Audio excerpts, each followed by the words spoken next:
이제 하나님 말씀은 구약성경 에스겔 48장 15절부터 20절까지 말씀입니다.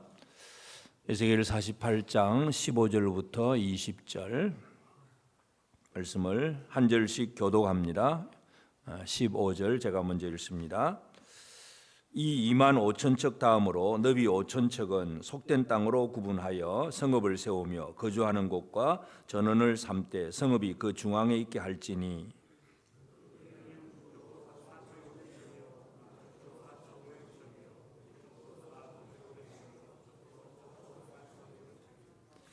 그 성읍의 들은 북쪽으로 250척이요 남쪽으로 250척이요 동쪽으로 250척이요 서쪽으로 250척이며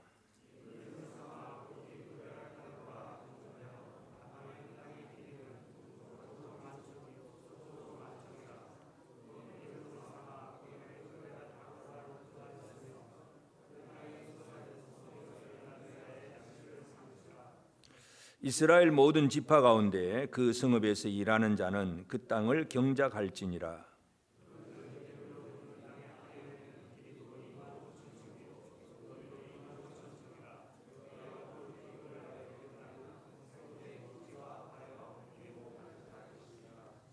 아멘.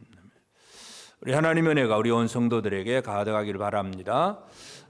우리 계속해서 지금 에스겔서를 보면서 이제 에스겔 마지막 이 이스라엘의 기업이 회복된 그 모습을 보게 됩니다. 그래서 다시 한번 또 복기를 하면 그 기업을 동서남북 사방의 경계선을 정하고 제일 위에서부터 단지파부터 시작해서 차례대로 쭉쭉 7지파 몫을 주고 가운데 2만 5천 척에 이제 중앙의 길이를 이렇게 거룩히 구별을 땅을 하고 그 다음에 또 밑에 5지파 이렇게 나누어 줍니다. 그래서 이제 가운데 이 거룩히 구별한 이 땅에 대해서 이 길게 2만 5천 척인데 그 중에 2만 5천 척, 그 중앙에 가로 세로 똑같이 정사각형, 그러니까 양쪽에는 땅이 남지요. 그러니까 가운데 정중앙에 2만 5천 척, 이게 이제 하나님 앞에 거룩히 구별해서 드리는 땅입니다. 그리고 그 땅도 또 이제 3등분을 합니다. 물론 정확하게 3등분은 아니고 위에 만척, 그리고 5천 척. 그러니까 2만 5천 척을 이렇게 세 단계로 나누어서 중앙에 있는 그 만척의 성전이 있고 제사장이 거하는 구역입니다. 그 다음에 위에 만척은 레위 사람들이 거하는 구역. 지난주에 말씀드렸고 이제 오늘 본문 말씀은 그 2만 5천 척의 제일 밑에 있는 5천 척, 그러니까 우리 만척 그 다음에 5천 척 있는 요 길이는 2만 5천 척이지만은 폭은 또 5천 척이 되는 거, 그러니까 길다란 땅이죠. 이 땅에 이제 대한 얘기.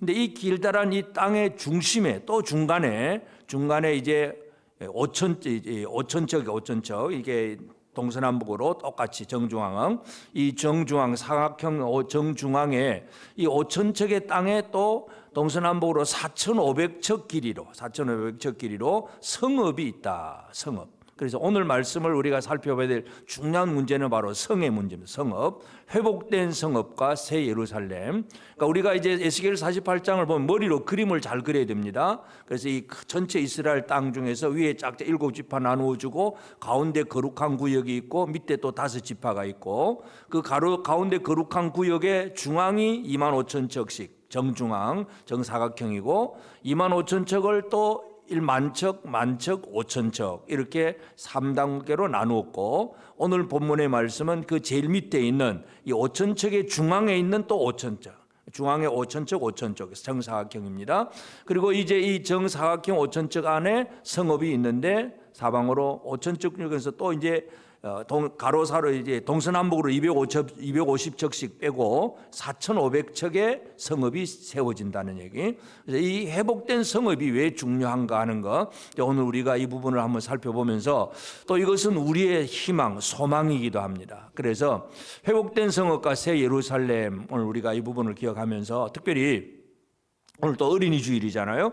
우리가 어린이 주일이니까 어린애들에게 좋은 선물 주고 참 축복해 주고 이런 말을 하는 것도 너무나 중요합니다. 그것도 참 귀한 일이긴 합니다만은 그러나 진짜 어린이를 위한다면 이 나라와 또 우리 어른들의 삶이 제대로 되어 있지 않으면 어린아이들이 고생합니다. 여러분 성경에도 보면 전쟁이 나면 어떻게 됩니까? 적군이 쳐들어와서 포로로 잡아가고 막 임신한 여인의 배를 갈라버리고 어린아이를 막 메어치고 막 그런 표현들이 나옵니다. 여러분 어린아이들을 그냥 붙들고 그냥 이 기둥 같은 데다가 그냥 때려가지고 그걸 죽게 만드는 거. 그건 적군들이 쳐들어오면 이 어른들이 정치를 잘못하고 제대로 못하면 어린아이들이 죽어가는 거예요. 그러니까 어린이가 참 귀하다 이 정도만 개념 생각할 게 아니라 진짜 어른들로서 믿음으로 바르게 잘 살아가느냐가 결국 어른들이 제대로 하면 어린아이들은 평강 가운데서 복을 누릴 수가 있습니다. 그래서 오늘 우리는 어린 주일이니까 뭐 어린이가 어떻고 저렇고 이런 얘기 하기 전에 우리가 이 에스겔서를 통해서 이 성읍 중앙에 이제 구별된 땅 이 중앙에 있는 성읍의 문제에 대해서 오늘 우리가 살펴보려고 합니다. 그래서 이 회복된 성읍은 물론 이제 이스라엘 백성들이 이제 바벨론으로 3차로 포로로 갔다가 돌아올 때도 3번에 걸쳐서 돌아옵니다. 그래서 제일 첫 번째 돌아오는 건 스룹바벨이 돌아와서 성전을 건축합니다. 그 다음에 에스라가 돌아옵니다. 또 바로 이어서 느헤미야가 돌아와서 성벽을 건축을 합니다. 성을 쌓는다는 얘기죠. 결국은 느헤미야가 돌아와서 성을 쌓아야만이 예루살렘이 이제 완전히 회복이 되는 거예요. 그런데 그것이 이제 하나님께서 회복시키는 것은 이제 이렇게 되지만 그러나 또 우리가 중요하게 살펴봐야 될 것은 이 회복된 성읍이긴 한데 근데 오늘도 본문 속에서 보면 성읍 얘기만 하지 다른 얘기는 별로 없어요. 그러나 그 성은 결국은 누구의 성이냐면 왕이 거주하는 성입니다. 우리가 다음 이제 21절부터 보면 군주의 땅은 요 25,000척 밖에 동쪽과 서쪽 양쪽의 땅 전체가 군주의 땅입니다. 그러니까 군주의 땅, 왕의 땅은 양쪽에 있고 결국은 우리가 유추해 볼 수 있는 것은 이 성읍이 중요한데 그렇다고 해서 우리가 문자적으로 그림을 그리면 보통 우리가 그렇잖아요. 큰 성이 있고 그 성 안에 왕궁도 있고 성전도 있고 뭐 그렇게 되는 것이 보통이잖아요. 실제 예루살렘에도 예루살렘 성벽이 이렇게 빙 둘러 있고 그 안에 성전이 있고 왕궁이 있습니다. 그러니까 지금 우리 에스겔서에서 보는 그림하고는 좀 차원이 다릅니다. 에스겔서는 성전이 중심에 있고 그다음에 성읍은 또 밑에 또 따로 있는 거예요. 성전과 성읍이 따로 있고 이 성읍은 결국은 뭘 강조하느냐? 성전에서는 하나님을 섬기는 제사와 예배가 강조가 되겠다면 성읍에서는 바로 그 나라를 다스리는 통치가 강조됩니다. 그렇기 때문에 나라를 잘 다스리는 성읍, 통치가 제대로 안 되면 여러 가지 많은 어려움도 있겠지만 어린아이들도 고생을 합니다. 나라를 잘 다스려야 잘 다스리는 뭔가가 이루어져야 어린아이들까지도 평강의 삶을 살아갈 수가 있습니다. 그래서 오늘 우리는 이 마지막 에스겔 48장의 성읍의 문제를 우리가 한번 살펴보면서 또 이 성읍은 그냥 그 성읍으로 끝나는 것이 아니라 우리에게 있어서 지금 이 신약 시대를 살아가는 우리에게 있어서는 미래에 대한 소망의 그림자이기도 합니다. 그래서 앞으로 우리가 들어가야 될 성, 우리가 누려야 될 성읍이 무엇인가 이것까지도 오늘 우리가 같이 한번 살펴보기를 원합니다. 첫째로 이제 하나님은 이 거룩한 구역 안에 또 속된 땅이라고 표현을 합니다. 속된 땅이라고 해서 속된 땅 중앙에 성읍이 있게 하셨습니다. 그래서 이 15절 이 25,000척 다음으로 너비 5,000척은 속된 땅으로 구분하여 성읍을 세우며 그랬습니다. 너비 5,000척 속된 땅으로 구분합니다. 이 속되다는 얘기는 뭐 더럽고 부정하다는 개념이 아닙니다. 이 성전과 구분하기 위해서 속된 땅이라고 해야지 부정하고 더럽다는 개념은 결코 아닙니다. 우리가 교회만이 거룩하고 일상의 직장의 생활 나가면 더럽고 그건 아니잖아요. 일상의 삶을 살면서도 우리는 거룩하고 정결한 삶을 살아야 됩니다. 그렇기 때문에 여기서 속되다고 하는 것은 부정하고 더럽다는 개념이 아니라 성전과 구분하기 위한 그런 개념이고 그래서 25,000척 다음으로 5,000척 속된 땅입니다. 이 속된 땅을 구분해가지고 그 중앙에 성읍을 세웁니다. 그리고 그 거주하는 곳, 이건 사람이 사는 곳이죠. 거주하는 곳, 그리고 전원, 밭들, 들판, 이 밭을 만들되 성읍이 그 중앙에 있게 할지니 그랬습니다. 하나님은 이 성읍을 그 중앙에 있게 하셨습니다. 결국은 이 성읍은 우리가 유추할 수 있는 것은 분명한 것은 바로 이 성전에서는 제사장이 있어서 하나님을 섬기는 일이 이루어지고 성읍에는 왕이 있어서 나라를 다스리는 일이 이루어진다는 것, 이걸 우리가 이해할 수 있습니다. 왕들은 언제나 이 성을 제대로 잘 쌓고 그래야 나라를 튼튼하게 세우려고 애를 씁니다. 다윗이 왕이 되었어도 마찬가지인데, 다윗이 왕이 되어서 이제 예루살렘을 이제 정복을 합니다. 우리가 성경을 보면 모세가 이제 예언하고 또 들어가게 하고 또 여호수아가 가나안 땅을 정복을 하고, 그리고 정복 전쟁이 한 5년에 걸쳤어요. 그 다음에 또 사사 시대가 200 몇십 년 지나고 그건 300년, 그 다음에 사울 시대, 그저 300년 이상이 되는데도 그 가나안 땅 중심은, 예루살렘은 여전히 다른 민족이 살고 있어요. 여보스 족속이 살고 있습니다. 그러니까 다윗이 왕이 되고 나서 제일 먼저 하는 일이 뭐냐 하면 예루살렘을 정복하는 일. 그러니까 그 이전 여호수아 시대도 못했고 사사 시대 몇백 년을 살면서도 못했고 사울도 못했던 일을 다윗은 이제 왕이 되어가지고 성을 쌓습니다. 근데 이 예루살렘이라고 하는 곳은 지형이 산 위의 성입니다. 양쪽으로 골짜기가, 깊은 골짜기가 있어가지고 함부로 공격을 해 들어가기가 너무너무 어렵습니다. 정복이 잘 안 됩니다. 그래서 이 여보스 사람들이 다윗을 바라보면서 아주 그냥 쉽게 놀래댑니다. 그래서 막 그냥 절름발이라도 우리는 너희들을 이긴다 그러면서 누가 쳐들어와도 괜찮다고 그래 큰 소리를 칩니다. 그러나 결국은 다윗은 그 예루살렘을 정복을 하는데, 사무엘하 5장 8절에 보면 그날에 다윗이 이르기를 누구든지 여부수 사람을 치거든 물 깃는 대로 올라가서 다윗의 마음에 미워하는 다리 저는 사람과 맹인을 치라 하였으므로 속담이 되어 이르기를 맹인과 다리 저는 사람은 집에 들어오지 못하리라 하더라. 왜 이런 얘기가 하냐면 여부수 사람들이 막 말을 그렇게 욕을 했거든요. 그러니까 다리 저는 사람, 맹인들도 우리 여부수 사람 우리가 이 장애인들만 세워놔도 너희들 다 물리칠 수 있다, 이 큰 소리 친 거예요. 그러니까 다윗이 실제로 많은 민족이 예루살렘을 정복을 못하고 살았어요. 이스라엘이 예루살렘을 몇백 년 동안 그 중앙에 있는데 그 땅을 정복을 못하고 살았어요. 결국 다윗이 어떻게 정복을 하느냐, 여기 보면 물 깃는 대로 올라가서, 물 깃는 대로, 결국은 하수구를 통해서 이제 성벽 안으로 들어갑니다. 보통 뭐 외부에서 공격하고 막 이렇게 성벽을 뛰어넘고 그렇게는 절대로 안 됩니다. 몇백 년을 거쳐도 안 됩니다. 다윗이 전략적으로 생각하는 방법은 성에 그 물이 흘러나오는 하수구, 그 물 구멍으로 들어가서 결국은 안에 들어가서 예루살렘을 정복을 합니다. 그리고는 안팎으로 성을 또 쌓습니다. 그걸 쌓고 나서 시온성이라고 이름을 짓습니다. 예루살렘은 그렇게 회복이 됩니다. 그래서 왕이 되면 성을 쌓는 일에 집중한다는 그 원리를 우리가 잘 이해할 필요가 있습니다. 그래서 성읍이 있다는 얘기, 이 회복된 기업의 중앙에 성읍이 있다는 얘기는 뭐냐면 하나님의 완벽한 통치가 이루어졌다는 것을 분명히 보여줍니다. 그러니까 성전은 하나님을 향한 온전한 예배가 있다는 것을 얘기하고, 성읍이 있다는 얘기는 하나님께서 모든 백성들을 완벽하게 통치하신다 하는 왕의 존재를 보여주는 것, 이것이 바로 성읍의 목적입니다.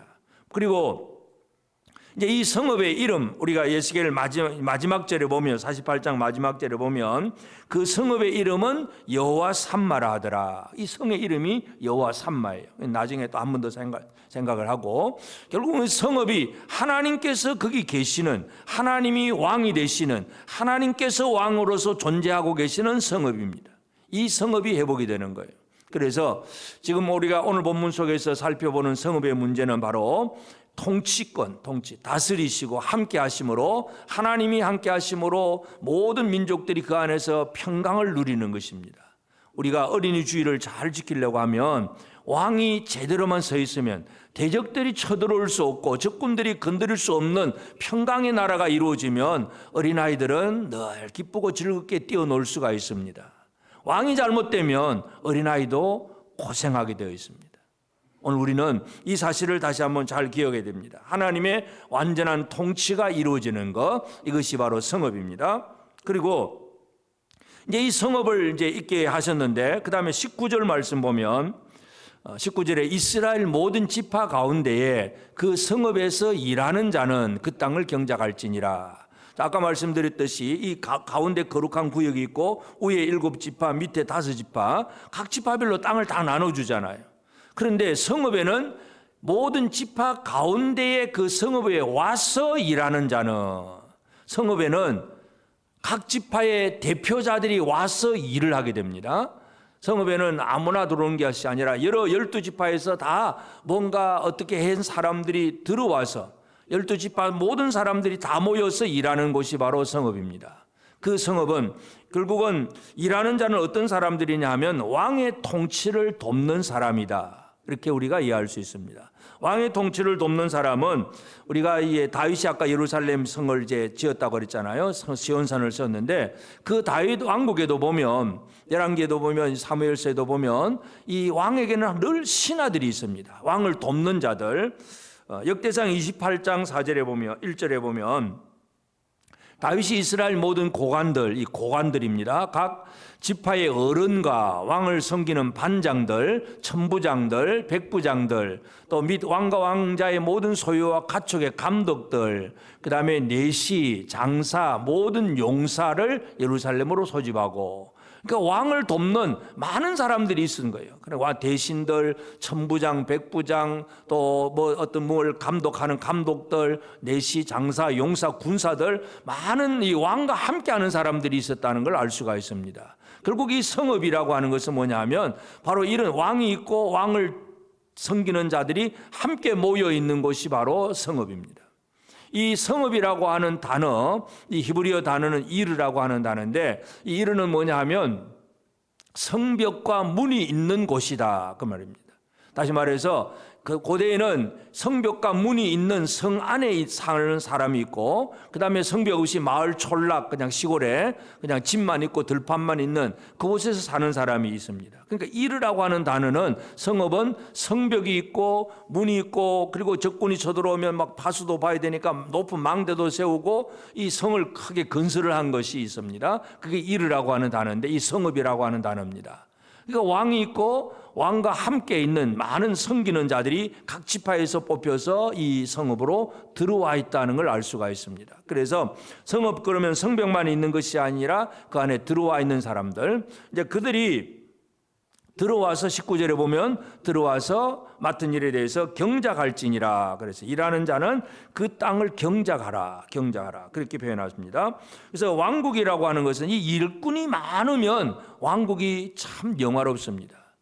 여러분, 왕이 힘이 없거나 왕이 진짜 참 비실비실한 왕 같으면 신하들이 그 붙어 있겠습니까? 안 붙어 있습니까? 저 왕이 언제 망할지도 모르는데 그 왕을 어떻게 가까이 합니까? 실금슬금 다 도망가고 반역하고 배신하고 다 없어져 버리죠.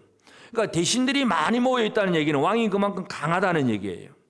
솔로몬이 얼마나 강한 왕이었느냐 하면 스바 여왕이 와가지고는 막 깜짝 놀라가지고 막 감격을 하잖아요.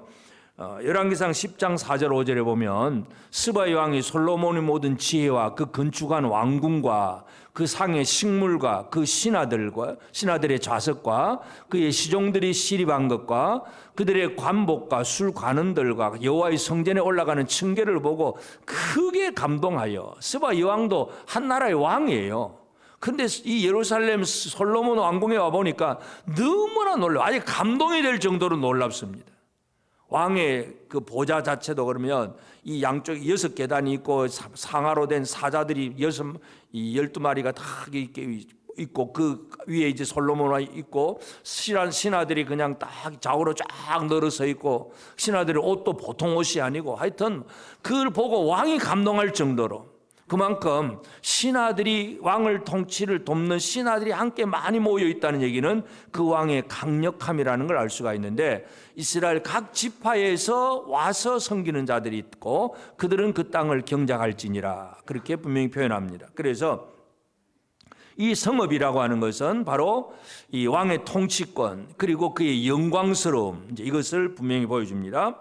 그리고 이제 이들이 올라와서 그 다음에 우리 18절 19절 다시 한번 보면 18절에 보면 예물을 삼아 거룩히 구별할 땅과 연접하여 남아있는 땅의 길이는 동쪽으로 만척이요 서쪽으로 만척이라. 곧 예물을 삼아 거룩하게 구별할 땅과 연접하였으며 그 땅의 소산을 성읍에서 일하는 자의 양식을 삼을지라. 성읍에서 일하는 자의 양식을 공급을 합니다. 양쪽에 있는 그 땅을 가지고. 그래서 19절에 이스라엘 모든 지파 가운데 그 성읍에서 일하는 자는 그 땅을 경작할지니라. 그 땅을 경작하라. 땅이라고 하는 단어이기 때문에 당연히 경작이라고 우리는 번역을 합니다. 그런데 이제 원어를 보면 아바드라고 하는 단어는, 이 경작이라고 하는 단어는 그냥 일하다, 봉사하다 그런 뜻이에요. 일하다, 봉사하다. 농사를 지으면 당연히 땅을 팔고 땅을 파고 씨 뿌리고 그런 단어로 사용되겠지만 그냥 광범위합니다. 이 아바드라고 하는 단어는 범위가 넓게 쓰입니다. 제일 먼저 성경에서 경작을 하나님께서 명하셨는데 아담에게 에덴 동산을 주시면서도 에덴 동산에 대해서 뭘 하라고 하셨냐면 창세기 2장 15절에 보면 여호와 하나님이 그 사람을 이끌어 에덴 동산에 두어 그것을 경작하며 지키게 하시고, 그러니까 에덴 동산을 아담이 그냥 먹고 노는 게 아니에요. 에덴 동산을 경작하고 지키는 일이 아담의 사명이었어요. 그러니까 이 경작이라고 하는 단어는 그냥 수고하다, 일하다, 봉사하다, 바로 그런 개념입니다. 아바드 하는 얘기는. 그러니까 결국은 일하는 자들이 와서 일을 하는데 땅이라고 하는 단어니까 경작하라 해서 농사 짓는 그 정도로만 우리가 머리로 연상할 수 있지만 그 단어의 그 포괄적인 범위를 우리 다 잘 살펴봐야 됩니다.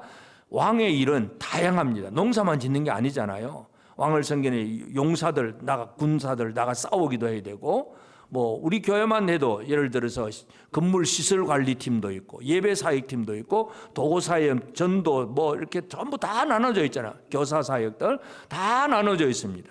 이 나눠져 있는데 그 모든 일들을 한마디로 아바드, 경작하라 하는 얘기입니다. 그래서 성읍에 모여와 있는 사람들은 전부 다 일하는 사람들이라는 걸 알 수가 있습니다. 그냥 높은 자리에 와 있는 게 아니라 일하는 사람입니다. 왕과 함께 있으니까 그냥 저 사람 출세했네, 높은 자리에 앉아있네 이렇게만 착각하면 그 나라는 얼마 안 가서 망합니다. 왜 왕과 함께 있느냐? 왕의 일을 하기 위해서 가 있는 거예요. 왕의 일을 안 하면 잘못되기 쉽습니다. 그래서 이 성읍에는 이 일하는 자들, 각 지파에서 모여와서 일하는 자들이 그 땅을 경작하고, 그러면 그 땅의 소산을 그들이 먹을 것이다. 왜냐하면 그들은 이미 자기 지파의 기업이 다 있잖아요. 자기 지파 기업을 다 버려두고 성읍으로 왔기 때문에 자기 지파가 자기 본래 받았던 기업들은 다른 식구들이 다 경작을 할 것이고, 자기는 성읍에 와서 그 성읍 주변에 있는 양쪽에 있는 이 만척씩의 땅을 그렇게 경작을 하고 그 땅의 소산을 먹습니다.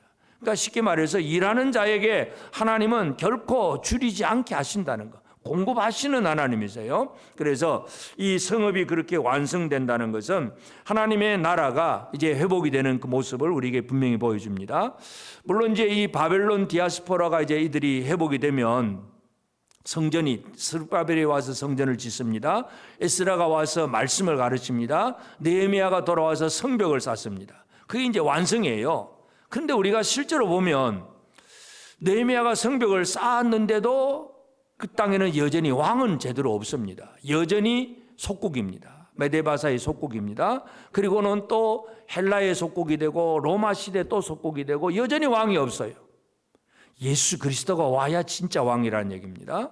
그러니까 아직도 우리가 이 본문 속에서도 왕의 단어를 찾을 수가 없어요. 그냥 성읍이 회복되는 이 모습만 보여지는 것이고 왕이 잘 안 보입니다. 그러나 분명한 것은 우리가 다음 절에 보면 군주의 땅들이 있어요. 군주가 땅을 차지했다는 얘기는 군주 자체가 있어야 땅을 차지하는 거잖아요. 그러니까 결국 성읍의 문제는 이제 왕이 거주하는 곳이다. 우리는 분명히 그 얘기를 할 수가 있고, 그래서 이제 바벨론 디아스포라들이 실제로 3차에 걸려서 회복을 했지만 그들에게는 아직은 왕이 없어요. 총독은 있지만 느헤미야가 총독으로 돌아오고 그렇게 해서 자기 민족을 다스리긴 하지만 왕의 개념은 아닙니다. 그러나 이제 이 모든 것들이 결국 우리하고 연관시켜 본다면 우리에게 주어지는 미래의 소망은 뭐냐? 결국 우리의 왕이 계셔야 이 왕으로 말미암아 우리가 살아가는 삶을 제대로 살아갈 수가 있습니다. 그래서 우리의 왕은 예수 그리스도라는 거, 이건 누구나 다 믿음으로 인정할 수 있는 사실입니다. 예수님이 이 땅에 오셔서 하신 일이 뭐냐 하면 교회를 세우시잖아요. 근데 예수님은 교회를 세우는데 교회의 머리가 되십니다. 교회의 머리가 된다는 얘기는 사도 바울이 그 교회의 머리 되신 예수를 어떻게 표현하느냐 하면 에베소서 1장 20절부터 보면 그의 능력이 예수 그리스도 안에서 역사하사 능력이 하나님의 능력이 예수 그리스도 안에서 역사하사 죽은 자들 가운데서 다시 살리시고 하늘에서 자기 오른편에 앉히사 오른편 보좌 우편에 앉힌 보좌 우편에 영광의 자리에 앉히십니다. 그리고 모든 통치와 권세와 능력과 주권과 그리고 이 모든 세상뿐 아니라 오는 세상에 일컫는 모든 이름 위에 뛰어나게 하시고 만물을 그 발 아래 복종하게 하시고 그를 만물 위에 교회 머리로 삼으셨느니라. 왕 중의 왕은 예수 그리스도입니다. 세상에 우리나라에도 지금 뭐 대통령을 뽑기도 해야 되겠지만 물론 그 문제를 위해서 우리 대한민국 국민들이 좀 기도해야 되겠지만 진짜 왕은 이 온 우주를 다스릴 수 있는 진정한 왕은 만물을 그 발 아래 복종하게 하실 수 있는 분은 예수 그리스도라는 사실 우리가 이것을 분명히 기억해야 됩니다. 그래서 예수님은 이 땅에 오셔서 교회의 머리로서 모든 것을 통치하십니다. 권세와 능력과 주권 이 모든 것이 예수께 있다는 사실을 우리가 분명히 기억해야 됩니다. 계시록에도 보면 계시록 19장 16절에 그 옷과 그 다리에 이름을 쓴 것이 있으니 만왕의 왕이요 만주의 주라 하였더라. 예수 그리스도는 만왕의 왕 만주의 주다 하는 것을 분명히 표현하고 있습니다. 그러면 이제 이 예수는 이제 이 성읍의 왕으로서 존재하고 계시는 거예요. 이 예수 그리스도 안에서 이루어지는 것이 뭐냐 하면 왕이 하는 일은 그 왕이 있으니까 왕을 섬기는 자들이 많이 모여야 됩니다. 그리고 왕의 일을 해 나가야 됩니다. 왕이 일을 하려면 많은 일꾼들이 필요합니다. 그래서 예수님이 이 땅에 오셔서 하신 일이 바로 제자를 뽑는 일이잖아요. 마태복음 10장 1절에 보면 제자들을 뽑습니다. 예수께서 그의 12제자를 부르사 더러운 귀신을 쫓아내며 모든 병과 모든 약한 것을 고치는 권능을 주시니라. 다시 말해서 권능의 사람을 만드는 것이 바로 예수님 하신 일이에요. 그냥 뭐 네가 구원받으라 죄악 가운데 어려운 가운데서 그냥 건져내는 주는 그 정도의 개념이 아니라 권능으로 역사할 수 있는 사람을 만드는 것, 이것이 바로 예수께서 하신 일입니다. 그리고 그 예수님은 왕이신 분이기 때문에 그런 섬기는 자들을 권능으로 막 역사해서 섬기는 자들이 그 곁에 있게 하셨고, 대표적인 바로 12제자잖아요. 그리고 이 사람들이 결국은 또 어떻게 되느냐 하면 요한계시록 20장 6절에 보면 이 첫째 부활에 참여하는 자들이 복이 있고 거룩하도다. 둘째 사망이 그들을 다스리는 권세가 없고, 이제는 둘째 사망은 권세가 이 구원받은 성도들에게는 그 힘을 발휘할 수가 없습니다. 도리어 그들이 하나님과 그리스도의 제사장이 되어 1000년 동안 그리스도와 더불어 왕노릇하리라. 예수와 더불어서 왕노릇 할 수 있는 사람을 만들어내는 것이 바로 예수님 하신 일이에요. 그러니까 이 에스겔서의 성읍에는 각 지파에서 섬기는 자들이 왕이 성읍에 모여서 일을 하는 사람인데, 이 일하는 사람들이 어떤 사람이냐?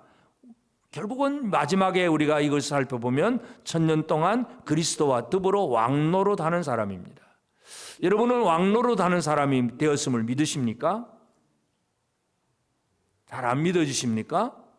내가 왕인가? 왕입니까? 아닙니까? 이쪽에는 교사들은 왕인지가 모르겠어요? 교사들은, 우리 주일학교 교사들은 나가 왕이다 이 소리가 안 나오면 어린아이들에게 뭘 가르치는 거예요? 우리가 이 예수 그리스도 안에서 왕노릇 하는 사람이 되는 거예요. 왕과 함께하는 사람이 왕노릇 하는 거예요. 왕과 같이 못 놀면 왕노릇이 안 됩니다. 왕과 연결이 되어 있어야 왕노릇이 됩니다. 예수 그리스도와 더불어 왕노릇 하리라. 예수님은 바로 그런 사람을 세우십니다. 그래서 왕을 가까이 하면서 왕을 섬기는 자가 가장 복된 일이죠. 이 세상에서 가장 복된 일이 뭐냐? 왕을 가까이 하고 왕을 섬기고 왕의 일을 할 수 있는 사람이 되는 것, 이것이 가장 복된 사람입니다. 그리고 이제 예수님은 이런 사람들을 세워서 일을 맡기잖아요. 일을 하게 하시고 경작하게 하셨습니다. 근데 이제 실제로 이제 경작을 하는 일을 맡겼을 때에는 일은 다양합니다. 그냥 한 가지 일이 아닙니다. 물론 이제 예수님이 이제 표현하셨을 때는 제자들에게 땅끝까지 가서 모든 민족으로 제자를 삼으라 이런 정도까지만 표현하셨지만 제자 삼고 제자 삼은 사람들이 교회에 모여서 교회를 이제 유지해 나가고 하는 과정에는 한 가지 일만이 아닙니다. 다양한 일이 복잡한 일이 너무나 많습니다. 우리가 가정에서 살림살이만 해봐도 일할 게 그냥 가만히 앉아서 밥만 먹으면 됩니까? 여러 가지 할 일이 많잖아요. 교회를 이루어가는 일에서도 다양한 일이 있습니다. 그래서 그 교회 시대의 성령은 은사를 주옵니다. 다양한 은사를 주어서 여러 가지 많은 일들을 하게 하시잖아요. 고린도전서 12장 8절부터 보면 어떤 사람에게는 성령으로 말미암아 지혜의 말씀을, 어떤 사람에게는 같은 성령을 따라 지식의 말씀을, 다른 사람에게는 같은 성령으로 믿음을, 어떤 사람에게는 한 성령으로 병 고치는 은사를, 어떤 사람에게는 능력 행함을, 어떤 사람에게는 예언함을, 어떤 사람에게는 영들 분별함을, 다른 사람에게는 각종 방언 말함을, 어떤 사람에게는 방언 통역함을 주시나니. 다양하게 우리 교회 안에서도 교사가 있잖아요. 우리 주일학 교사들 가르쳐야 됩니다. 도구팀들은 열심히 모여서 누군가를 위해서 지금도 계속 중보하고 도구하며 기도하고 있습니다. 전도팀들 나가서 열심히 사역하고 복음을 전하고 있습니다. 또 건물이 어디가 뭐 전구 하나 나갔는가 또 늘 살펴보면서 시설을 관리하는 관리팀들도 있습니다. 어디 고장난 거 없는가 빨리 고쳐야 되고 뭐 이런 것도 관리하는 일들. 또 이 문서를 사무실에서나 모든 곳에서 봉사하는 이들, 다양한 사역들이 우리 가운데 있잖아요. 예배 사역팀 찬양을 하기도 하고 많은 일들을 합니다. 다양합니다. 하나님의 일을 하는 데 있어서 예수 그리스도가 세우신 교회 안에는 다양한 은사들이 필요합니다. 그래서 성령께서 다양한 은사를 주셨는데 하여튼 이 왕을 섬기는 일은 다양합니다. 모든 방면에 다양한 일꾼이 필요하고 그리고 그들이 맡은 분야에서 사명을 잘 감당해야 되는데 그것이 바로 경작하라 하는 단어입니다. 오늘 우리는 이 에스겔서에서 나오는 이 성읍의 이야기, 성읍 이야기는 성읍은 중앙에 있고 그리고 여러 지파에서 나온 대표자들이 들어와서 살고 그들은 그 좌우에 있는 땅을 경작하고 그곳에서 나오는 것을 먹는다. 단순한 얘기 같지만 이것이 이루어지면 성읍이 제대로 서 있다는 얘기는 왕이 제대로 서 있다는 얘기고 왕이 제대로 섰다는 얘기는 나라가 튼튼하다는 얘기입니다. 여러분 하나님 나라는 튼튼합니다. 왜냐하면 예수 그리스도가 모든 만물을 복종시킬 수 있는 만왕의 왕이시기 때문에 그렇습니다.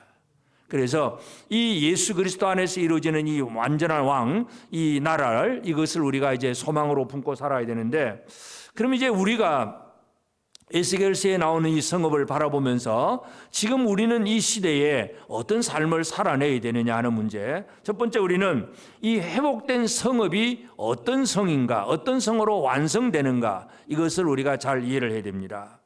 이 성의 문제가 이제 요한계시록 21장 9절 10절에 나옵니다.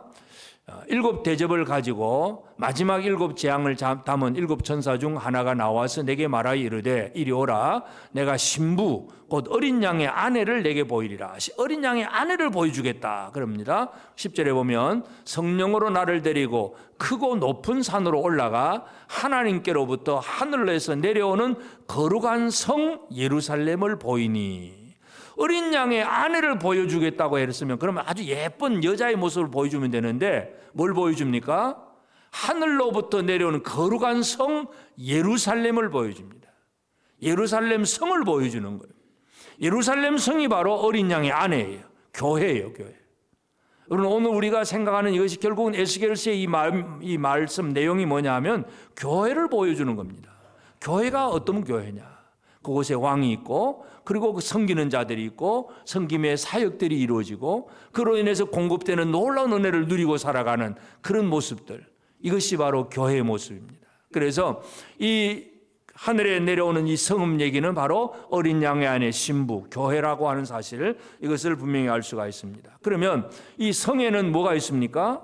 성이라고 하는 것은 그냥 대충 지어가지고 성이라고 말할 수 없잖아요. 아주 큰 돌로 또는 아니면 벽돌로 아주 튼튼하게 높게 성벽을 쌓잖아요. 튼튼하게 적군을 쳐들어오면 잘 막을 수 있는 성벽이 있고 물론 출입문도 있을 것이고 그 다음에 적군이 오는지 파수하는 망루도 높은 답이 있어서 밖을 쳐다볼 수도 있게 하고 결국 성벽에서 강조하고 있는 것이 뭐냐면 결국은 성벽의 튼튼함. 오늘 우리는 어린 양의 안에 든 우리 성도들의 삶은 첫 번째 어떤 삶이냐? 성벽처럼, 튼튼한 성벽처럼 여러분의 삶이, 믿음이 튼튼하기를 바랍니다. 어떤 바람이 불어도, 어떤 뭔가 공격을 해와도 막아낼 수 있는 튼튼함, 든든함이 있어야 됩니다.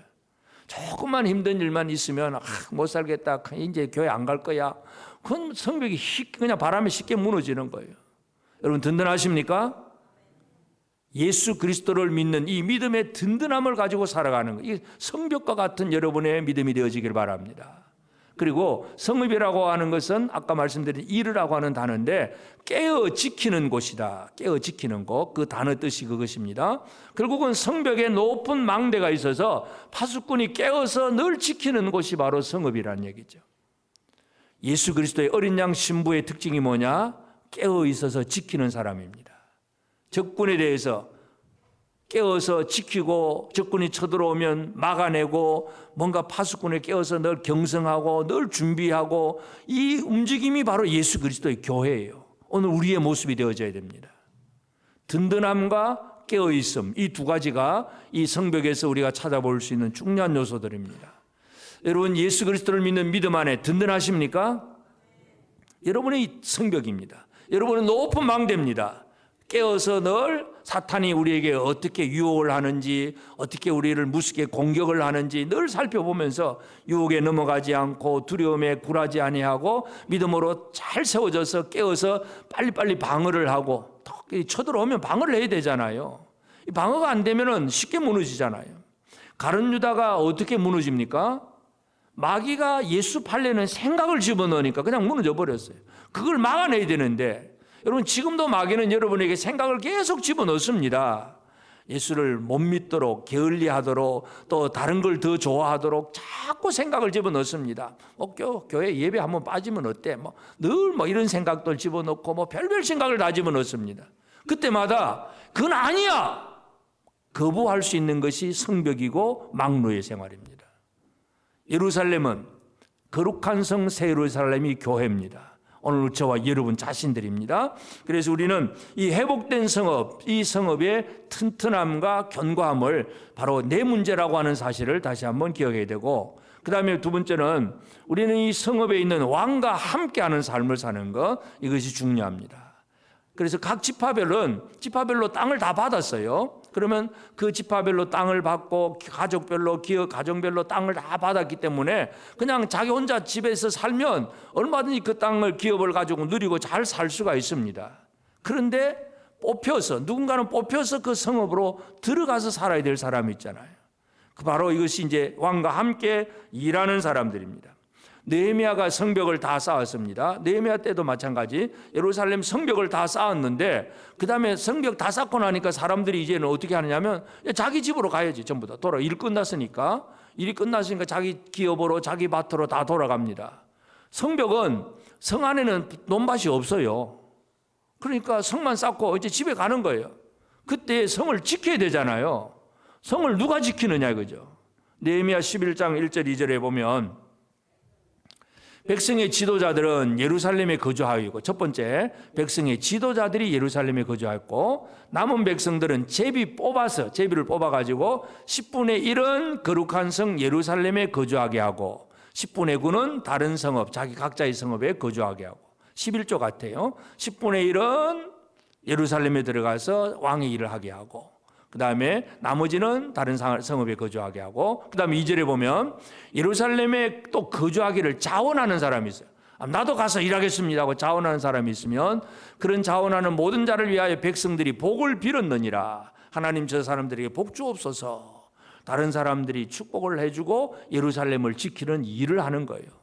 여러분 하나님의 일을 하기 위해서 자신의 기업을 다 내팽개쳐 놓고 하나님 나라를 위해서 일하는 자들을 위해서 여러분은 복을 빌어 주십니까? 그런 사람들을 위해서 복을 빌어주는 거예요. 이게 이제 진짜 하나님 원하시는 구도예요. 성을 쌓고, 그리고 성 안에는 일단 논밭이 없어요. 그러니까 들어가서 왕의 일은 해야 돼요. 먹고 살아야 돼요. 에스겔서에서는 경작지에 나오는 소출을 다 준다고 했기 때문에 해결이 되었지만, 실제로는 또 주변 사람들이 뭔가를 또 드려내야 돼. 11조도 드리고 뭔가 해야 그 안에서 모든 일이 이루어집니다. 그래서 느헤미야 때도 마찬가지, 이 성벽 안에 들어가는 사람, 왕과 함께하는 사람, 왕과 함께한다는 얘기는 그냥 높은 자리 차지했다 그 얘기가 아니라 바로 헌신의 자리입니다. 자기의 걸 내놓는 자리예요. 이게 이제 잘못되면 예수님 당시에도 마찬가지. 예수님 이제 십자가를 눈앞에 두고 계시는데 세베대의 아들들의 어머니, 야고보와 요한의 어머니죠. 야고보 요한의 어머니가 이제 예수님이 이모예요. 이들 예수께 와가지고 이렇게 다 부탁을 합니다. 그죠? 예수님, 당신 나라에 말 때 이 야고보 요한 하나는 우편에, 하나는 좌편에, 하나는 우의정 좌의정이 되게 하옵소서. 요즘 말로 하면 뭐 국무총리가 되고 비서실장 되게 하옵소서. 막 이런 식으로 로비를 하는 거예요. 그때 예수님의 대답이 뭡니까? 마태복음 20장 22절에 보면 예수께서 대답하여 이르시되 너희는 너희가 구하는 것을 알지 못하는도다. 내가 마시려는 잔을 너희가 마실 수 있느냐? 그들이 말하되 할 수 있나이다. 근데 예수님이 마시려고 하는 잔이 뭐냐 하면 지금 할 수 있다고 큰 소리 쳤지만 그 잔이 뭐냐 하면 십자가예요. 죽는 거예요. 고난이에요. 자신을 다 내려놓는 거예요. 그걸 할 수 있느냐 이거죠. 사람들은 그냥 높은 자리만 구하고 있어. 평안한 자리, 나는 평안하고 대접받고 인정받고 희생하지 않는 자리, 그걸 원하고 있습니다. 그래서 뭐 우의정 좌의정 우편에 좌편에 전부 그것만 구하고 있습니다. 그러나 예수님은 내가 마시려는 잔을 너희가 마실 수 있겠느냐. 예수님이 마시는 잔은 바로 십자가의 죽음입니다. 하나님 뜻을 이루기 위해서 자신의 모든 것을 내려놓는 이것이 바로 예수 그리스도께서 하신 일이에요. 왕과 함께하는 일은 높은 자리 가는 것이 아니라 헌신의 자리입니다. 왕과 함께하는 일은 헌신의 삶을 사는 것입니다. 여러분은 헌신의 삶을 살기로 작정하십니까? 예수 그리스도와 함께하기를 원하십니까? 네. 함께하기를 원한다면 왜 함께하려고 원하는 거예요? 내가 힘들면 예수님이 도와주고 뭐 함께하면 좋을 것 같아서? 함께하면 십자가 지는 삶이에요. 잘 하시겠습니까? 예수 그리스도와 함께하는 삶은 희생의 자리고 헌신의 삶이고 십자가를 지는 자리예요. 이 삶이 우리에게 있어야 됩니다. 이게 바로 왕과 함께하는 생활입니다. 그리고 그 사람에게 이제 필요한 건 뭡니까? 경작하라. 아바드, 경작하라. 근데 이 아바드라고 하는 것, 경작이라고 하는 것은 간단하게 그냥 단순하게 되는 게 아니잖아요. 일은 그냥 무조건 잘 되는 게 아니야. 많은 수고와 땀이 들어가야, 땀 흘리고 수고해야 일이 이루어집니다. 시편 126편 5절 6절에 보면 눈물을 흘리며 씨를 뿌리는 자는 기쁨으로 거두리로다. 울며 씨를 뿌리러 나가는 자는 반드시 기쁨으로 그 곡식단을 가지고 돌아오리로다. 여러분, 농부가 씨를 뿌리는데 왜 울며 씨를 뿌립니까? 씨가 아까워서 웁니까? 씨가 아까워서 울 것 같으면 씨를 아예 안 뿌리면 되지. 근데 뿌립니다. 왜? 울면서. 힘드네. 땅도 파고 거름도 주고 뭔가 열심히 일해야 되니까 힘들잖아요. 눈물을 흘리고 씨를 뿌립니다. 울며 씨를 뿌립니다. 그런데 반드시 기쁨으로 그 곡식단을 가지고 돌아오리로다. 여러분, 이 경작의 수고라고 하는 것은 슬픔의 수고가 아니라 소망의 수고입니다. 옆 사람에게 한번 얘기합시다. 경작의 수고는 소망의 수고입니다. 우리가 열심히 일하는 얘기는 그냥 일하고 아무것도 없는 게 아니에요. 소망을 품고 씨를 뿌리는 것이고, 그렇게 씨를 뿌리는 자는 곡식단을 가지고 돌아오는 기쁨과 즐거움이 있는 겁니다. 그래서 이 왕과 함께하는 그 성에 들어가서 성읍에서 일하는 자들은 하나님께서 그 소출을 그에게 다 주십니다. 먹을 것이 있게 하십니다. 분명한 것은 이 하나님의 약속은 오늘 우리에게도 분명합니다. 그래서 이 에스겔 48장의 성읍의 회복이라고 하는 것은 단순히 어떤 성곽 하나가 지어졌다는 개념이 아니라 그 성의 위치, 성의 존재 이유는 바로 왕의 통치권을 보여주시고, 그리고 그 안에는 함께 들어와서 일하는 자들이 있다는 것. 그러면 일하는 자들에게는 하나님은 또 모든 걸 또 채워주시는 은혜가 있다는 것, 이걸 우리가 이해할 수 있습니다. 그래서 이 예루살렘이 회복이 되고 이스라엘 그 바벨론에서 포로들이 돌아와서 회복이 되는 그 과정 속에는 성전도 회복이 되지만 성읍도 회복된다는 것 꼭 기억하시기 바랍니다. 우리에게 필요한 것, 하나님을 섬기는 성전의 회복도 필요하지만 나라를 잘 다스리는 성읍의 회복도 필요합니다. 자, 왕이신 예수 그리스도 안에서 왕과 함께하면서 열심히 사역하면서 주님이 주시는 풍성한 복을 받아 누리는 우리 모두가 되어지고, 결과적으로 그렇게 일을 잘하는 사람들이 있음으로 말미암아 우리의 어린 자녀들이 평안한 생활을 살게 하는 것, 이것이 오늘 우리의 기도의 제목이고 소망이기도 합니다. 왕과 함께 합시다. 옆 사람에게 우리 왕과 함께 합시다.